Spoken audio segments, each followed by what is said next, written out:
ini kapal masih dalam posisi kandas di dekat perairan Kandang Balak.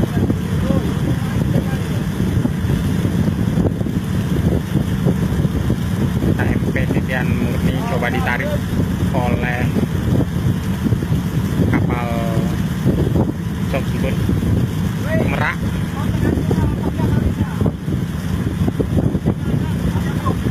Dan PB Muara Sehat.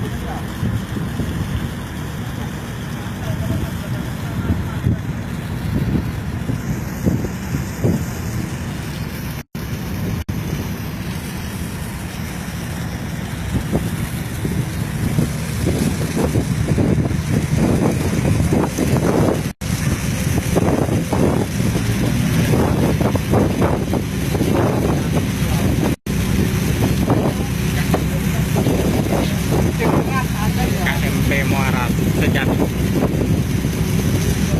kapal Tombut Muara Sejati dan kapal Tombut Merak.